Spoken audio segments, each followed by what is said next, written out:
Hi, my friends. Some words of Torah for Parshat Tetzei. Our Parsha is famous for its apparently disjointed mitzvot that seemingly have little or nothing to do with each other. We will point out a series of 3 mitzvot that present with this mysterious juxtaposition. In chapter 22 of Deuteronomy, we are presented with the following series of commandments. In verse 4, the commandment is that you may not stand idly by when seeing your friend's donkey or ox falling down on the road due to its uneven load. There is a mitzvah called te'ina. Help your friend readjust the animal's load and help the animal regain its footing. Verse number 5, the very next verse. No woman or man may cross-dress. Transvestism is forbidden by the Torah. And verse number 6, when you happen upon a nest with eggs or chicks, you must send away the mother bird before taking her offspring for yourself. While there's no apparent connection between these 3 commandments, a comment by the Abarbanel of the 15th century on the mitzvah of Shiluach HaKain, of sending away the mother bird, is very revealing. He understands that this mitzvah is a physical enactment of something that occurs within each human being over the course of a lifetime. We are all composites of body and soul, and over the course of our lives, our soul feels imprisoned by the body. Our bodily desires draw us to indulge in physical activities that are completely distasteful to the soul, to the point where the soul feels sullied by being dragged along through life to participate in these activities. The soul's desires, on the other hand, are to engage in spiritually beneficial and virtuous activities. The soul constantly yearns to be liberated from the body and return heavenward. When the Torah tells us to free the mother bird, it is representing this ideal that we try our best to liberate our mother bird, our soul, from the shackles of physical imprisonment. We can do this even while alive, by following the soul's desires instead of the body's. That is, by doing good acts instead of indulging our desires. By doing so, we are able to harvest the product of the soul's yearnings, the spiritually beneficial acts of a life well spent. We keep the product of those efforts for ourselves for all eternity. This is represented by keeping the eggs or chicks of the liberated mother bird. Now, when you take the mitzvot in this light, we see that the Torah is addressing the dichotomous nature of man and his constant struggle between body and soul. With this, we might better understand the first mitzvah in our series. When you see a person's donkey or ox, his beast of burden, struggling under its load, help your friend out. When you see that a person's body is prevailing, that his priorities are more hedonistic than spiritually driven, help him or her with their struggle. Realign their sights and help them from buckling under the tremendous allures of peer pressure, societal pressure, and the desires of the flesh. Help your friend move forward in a healthy relationship with his body so that he can feed his physical desires without collapsing under them entirely. This leads to the next mitzvah in the series, the prohibition against cross-dressing. In recent years, this practice, of course, has been all the rage in the news. It's part of the woke culture that allows every person to define exactly who and what they wish to be. One's gender, it is argued, is not defined by one's birth biology, but rather one's mental and emotional state.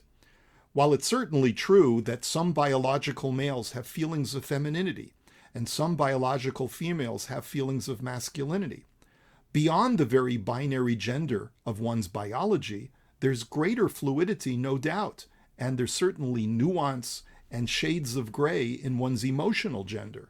So why does the Torah prohibit cross-dressing? Firstly, there is a very real concern, as Rashi, quoting the Talmud, states in his commentary, that allowing men to dress as women may lead to licentiousness when men can enter women's washrooms and locker rooms and use that as an opportunity to exploit the opposite gender. That too has been in the news. Beyond that, there is a fundamental ideological mistake in practicing transvestism. If the mitzvot contained in our section address the difficult dichotomy between body and soul, it's important to realize that the body is not the main forum for establishing one's true identity. My body, with all of its unique characteristics and flaws, was given to me by God via my parents' genetics and other factors. I may be dissatisfied with my hair, my eyes, my nose, or other parts of my body. Especially for those with disabilities, there is every reason to be dissatisfied with one's shortcomings. Certainly, when modern medicine allows us to repair the broken or malformed parts of my body, I should take advantage of modern medical amenities. But in the end, my body is not the real me. My true self is contained in the metaphysical and the spiritual, and that is the part of me that I should strive to focus upon, cultivate, and develop. One who chooses transgenderism, regardless of that person's genuine motivations, is in effect not only rejecting God's choice of physical gender for themselves, what God wants them to be, because they are displaying who they are through dressing of the body. That person is also declaring that the main part of who they are as an individual human being is their body, not their soul. The continuity of the verses for these three mitzvot can now be appreciated as three facets of the same theme, that of emphasizing the soul over the body. And so, number one, helping your friend's struggling animal. We all struggle with our physical desires and vices. Don't just take care of your own struggles, help your fellow human being with his or hers as well.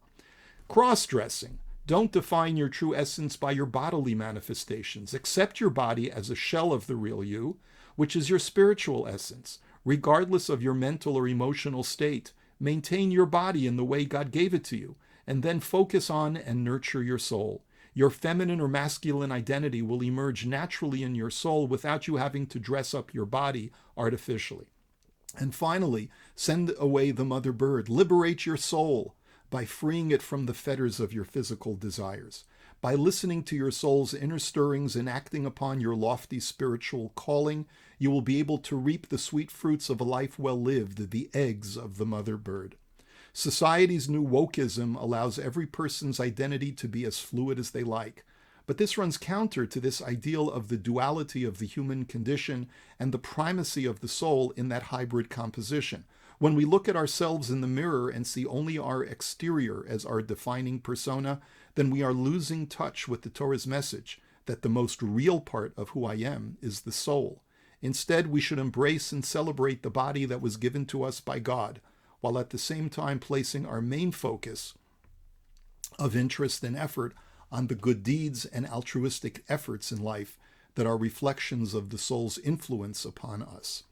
It is becoming increasingly more difficult to hear the messages of the Torah amidst the noisy din of the social media and societal pressure. Our current culture has all but erased the spiritual essence of man. For these high holidays, our goal should be to rediscover the muffled voice of our neshama, crying to be heard and recognized. May this effort usher in new blessings and redemption for the coming year. May we see it, dear friends, b'mehera b'yameinu, amen. And here's wishing you a beautiful Shabbos. Shabbat shalom, dear friends. Enjoy it.